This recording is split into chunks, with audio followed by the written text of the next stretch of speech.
Olá, sejam bem-vindos ao segundo vídeo do minicurso de design do ramo estudantil I3EUL. Esse minicurso de design está sendo promovido para a gente poder ensinar para os nossos membros e para todo mundo o que você pode fazer quando você sabe as noções básicas de design, como que você pode melhorar a cara de um produto ou melhorar a cara de uma ideia sua que você quer apresentar para os outros. Eu sou o Rafael, estou ministrando esse mini curso, também sou diretor de marketing do ramo I3EUL no ano de 2020 e agora no começo de 2021. E hoje a gente vai estar falando um pouco mais sobre tipografia. Como que a tipografia, como que a fonte de um texto, de uma postagem, pode influenciar na sensação que a gente passa, certo? Se você não assistiu o primeiro vídeo do mini curso de design, eu vou estar colocando o card ali em cima para você ir lá poder conferir também. Então, começando, tipografia é a arte ou a técnica de compor e imprimir com os dos tipos, e também é o arranjo ou estilo de uma certa fonte numa publicação, num texto, em qualquer tipo de mídia que você vê. Então, para poder citar alguns exemplos aqui, quando você vê um convite de casamento, você está vendo a fonte ali tem uma certa tipografia, o logo da Coca-Cola tem outro tipo de fonte, outra construção, e a placa de pare também. As três aqui passam ideias completamente diferentes. O convite de casamento tem uma ideia para ser algo mais glamouroso, mas até um pouco mais chique. Já a lata de Coca-Cola tem a ideia para fazer você olhar e já bater o olho e reconhecer. E a placa de pare tem, por exemplo, o intuito, o objetivo, né, de ser claro e rápido para quem está olhando. Se você bate o olho numa placa dessa enquanto está dirigindo a 90 por hora, 100 por hora, você sabe o que essa placa significa ainda. Então, existem diferentes tipos de fonte. E a gente vai ter que ver quais são esses tipos de fonte e quando que a gente usa esses tipos de fonte, como que a gente diferencia. Então, diferentes tipos de fonte, o que você precisa saber sobre. Para começar, a gente tem três tipos principais e mais um que a gente vai falar depois que é um pouco mais diferente, mas os três principais são serif, sans serif e monospace. Aqui a gente tem a fonte serifada. Dá para perceber que a fonte serifada ela tem esses adornos em volta aqui do final da letra, às vezes no pé dela, às vezes aqui no começo em cima.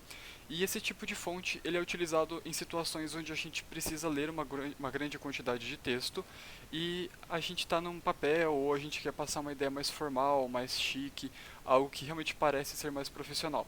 Esse tipo de fonte é bem fácil de ler quando a gente está lendo textos longos e compridos ou quando a gente está escrevendo por exemplo, alguns convites de casamento, alguns convites até de aniversário, algumas coisas que tem que soar um pouco mais neutras, certo?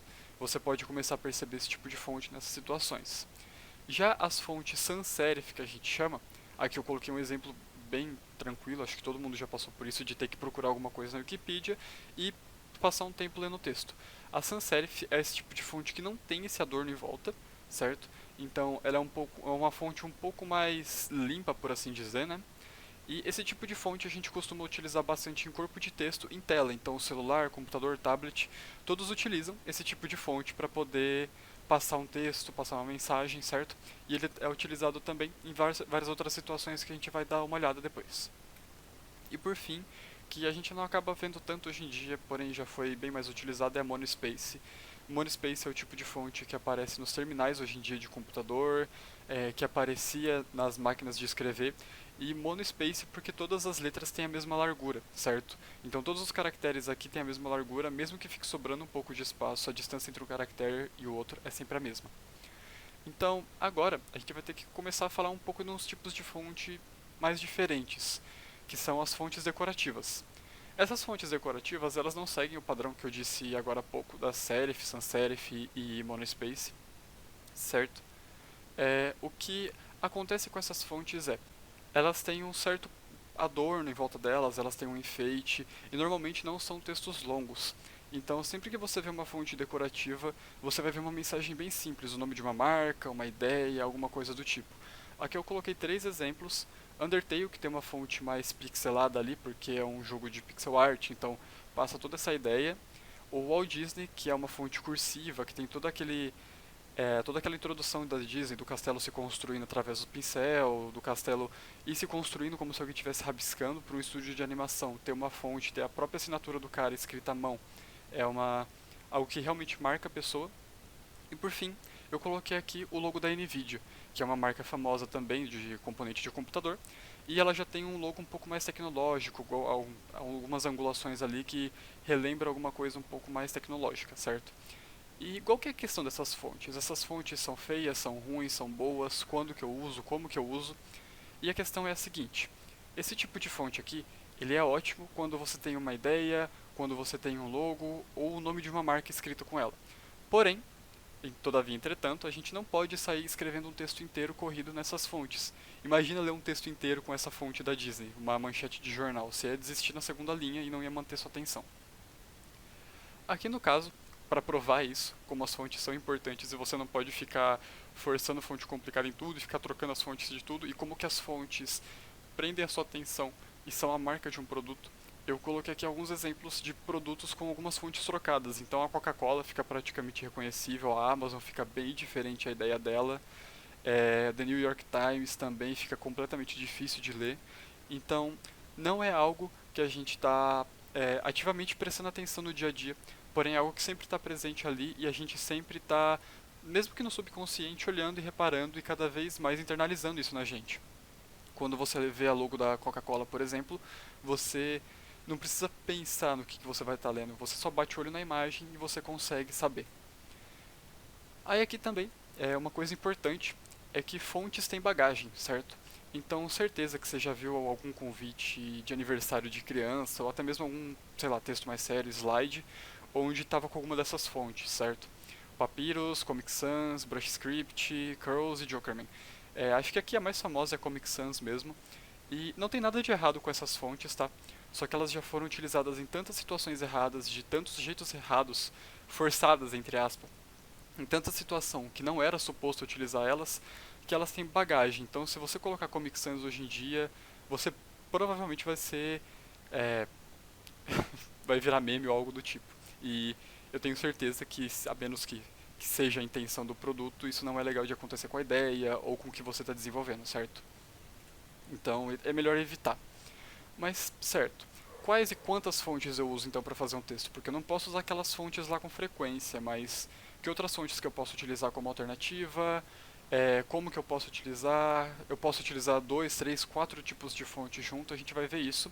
E a resposta geral para isso normalmente é, não vou colocar uma regra aqui, mas normalmente a regra é menos é mais, certo? Existem exceções, óbvio, mas normalmente a gente segue isso daí.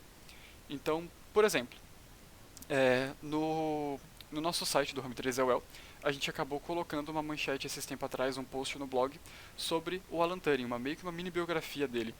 Então a gente usou uma fonte para o título, que é essa fonte aqui, que é uma fonte mais grossa, que ela tem um peso muito maior, com um tamanho um pouco maior, ela tem um peso maior, e como corpo do texto a gente escreveu com uma fonte um pouco mais fina, sans serif. No caso, as duas fontes aqui são sans serif, só que a primeira tem um peso muito maior, é muito mais grossa, é muito mais visível. Você está utilizando ela para dar destaque para o título, certo? Então aqui a gente utilizou dois estilos de fonte. Outro exemplo que a gente pode dar é numa receita. Então aqui você está vendo que eu estou misturando uma fonte que é serifada, que é o título da receita de bolo de laranja, e os ingredientes eu estou utilizando uma fonte sans serif, que inclusive é a mesma fonte que eu utilizo no slide passado aqui do Alan Turing. Então aqui eu coloco o título com uma fonte um pouco mais grossa, serifada, com um tamanho maior, e também deixo os ingredientes com uma fonte sans serif um pouco menorzinho, porém com uma fonte que fica fácil para ler. Aqui no caso, a gente pode ver outros exemplos disso. Um convite de casamento, por exemplo. Aqui eu estou usando uma fonte escrita à mão, certo? Uma fonte cursiva para poder escrever o título do convite de casamento e uma fonte serifada logo embaixo para poder utilizar no corpo do texto, que é para o casamento de João e Maria, Londrina, Paraná, dia 1º de janeiro de 2023, certo? Então, nesse caso aqui, em vez de utilizar a fonte serifada para o título, eu utilizei a fonte serifada para o corpo e uma fonte cursiva para o título.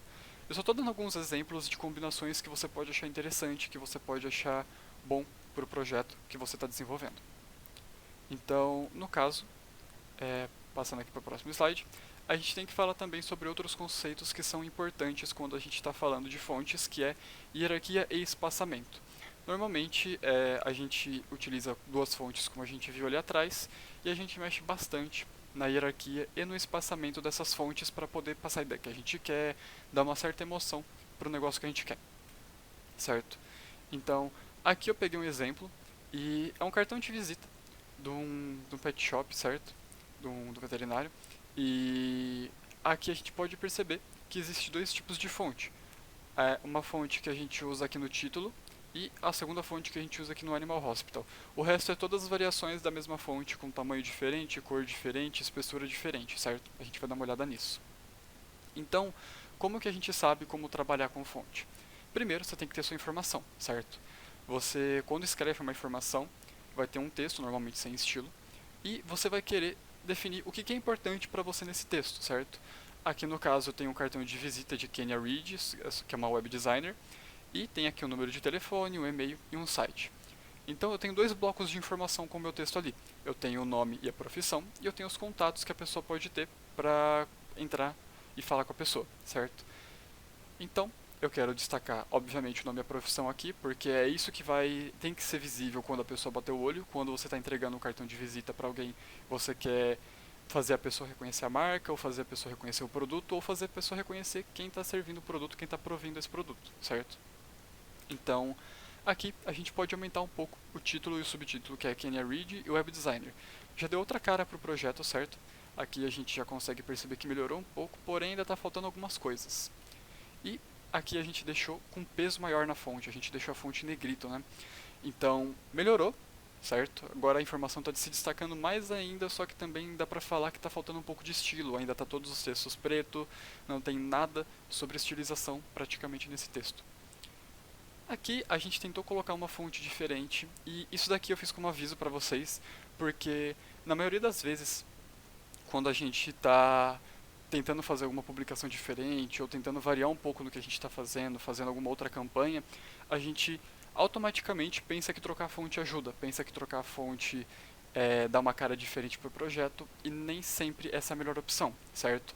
O que compensa fazer nessas situações é deixar a fonte padronizada, seguindo todo o padrão, e alterar outros elementos que influenciam na percepção dessa marca ou desse produto, certo? Então, no caso aqui, fica difícil de ler Kenya Reed, eu tenho uma fonte cursiva daquelas medieval escrita o nome da pessoa, eu tenho uma fonte mais tecnológica escrita ali a profissão da pessoa, e embaixo eu tenho uma fonte sans serif para entrar em contato, já está misturando três fontes, não é uma boa, certo? Como que a gente pode arrumar isso? A gente pode realmente voltar para o que era antigamente. Só que se você perceber aqui, agora a gente deixou o web designer com todas as letras maiúsculas e alterou a cor também. Então pode não parecer tanta diferença, só que isso daqui está muito mais carregado, está muito mais pesado para ver e difícil de ler do que isso daqui, certo? Quando alguém bate o olho no seu cartão de visita ou quando alguém vê um post seu no Instagram, no Facebook, a pessoa não vai querer passar mais de 20, 30 segundos olhando um post seu. Você está disputando aquele pedacinho da atenção da pessoa com outros conteúdos, com vídeo, com meme, com, sei lá, receita de culinária que aparece no feed da pessoa. Tudo que aparece lá está disputando a atenção dela. E se ela dá 5 segundos dessa atenção para você já é bastante. Então, você quer fazer é, a pessoa conseguir reconhecer e bater o olho e ler a ideia e já conseguir absorver a ideia o mais rápido possível, certo? Então, por fim, a gente precisa falar também, para finalizar, sobre espaçamento e distribuição de texto. É normal quando a gente está fazendo algum post, seja para o Instagram, para o Facebook, seja até para outros meios, um outdoor, a gente fica confuso sobre como que a gente utiliza o espaçamento e a distribuição das palavras e das fontes. Aqui eu coloquei um exemplo de mau espaçamento e distribuição, certo? Então, por quê? Porque dá para perceber que tem muito espaço em branco sobrando para baixo, tá um espaço diferente sobrando embaixo e em cima, e as palavras aqui no final não estão terminando mais ou menos na mesma linha. Pode parecer besteira, só que o formato de um texto, o formato do corpo do texto, ajuda a manter um sentido na leitura, ajuda a pessoa a manter o foco na hora que ela está lendo, certo? Então, para consertar esse texto, a gente pode fazer isso daqui. Eu aumentei um pouco o espaçamento em cima, diminui um pouco a largura do texto para ele poder caber, acertei as palavras de um jeito que elas ficam sempre na mesma largura cada linha, certo? Então, é pouca diferença que você faz, pouca mudança que você faz quando você está construindo um post, que para quem está vendo, para quem está lendo, é muito melhor e muito mais saudável de ler, muito mais confortável de poder ler, é muito mais confortável poder ler um texto assim, certo? Então, para poder, assim, encerrar aqui, a gente vai falar de mais um tópico que é a tipografia está em tudo. Então, ter uma tipografia bem definida é essencial para o seu projeto e pode te ajudar muito. Então, por exemplo, aqui eu acho que nada mais justo que citar para vocês o próprio ramo estudantil, que a gente tem sim uma identidade visual muito bem definida. A gente vai falar disso em outros vídeos, só que a gente tem 4 fontes que a gente preza por usar sempre. A gente não tem post sem ser com essas 4 fontes nos últimos 2 anos, por exemplo. Então a gente consegue perceber que essas fontes definem uma cara para o ramo, e no caso a gente tem a Avenir, a Montserrat, a Helvética e a Bebas Neue. Então, no caso, a Avenir já é uma fonte que não é de graça, é uma fonte que a gente não tem um acesso tão fácil, só quem possui computador da Apple, alguma coisa do tipo. Só que a Montserrat e a Helvética são fontes que parecem com essa, e a gente acaba utilizando em todos os posts, assim como a Bebas Neue, certo? Então, se você quiser reparar um pouco mais, prestar um pouco mais de atenção, dá uma olhada nos posts do ramo, dá uma olhada em outros posts do Wii, por exemplo, que utiliza também essa fonte, porque é essa padronização que dá a cara de uma marca, que dá a cara de, mesmo que seja só uma organização, que nem o nosso ramo é, que dá o sentimento de estar tudo junto e tudo conectado, certo? Então, a gente fez diversos eventos e esses diversos eventos utilizam sempre essa mesma fonte. E era essa a ideia que eu tinha para passar para vocês. Então, obrigado pela atenção. A gente vai ter mais vídeos ainda explicando, como eu disse, identidade visual. A gente vai ter talvez algumas lives explicando como que a gente pode implementar algum post, como que a gente pode implementar tudo isso que eu estou falando. Então, se você gostou, acompanhe os próximos vídeos. Obrigado pela atenção e até mais.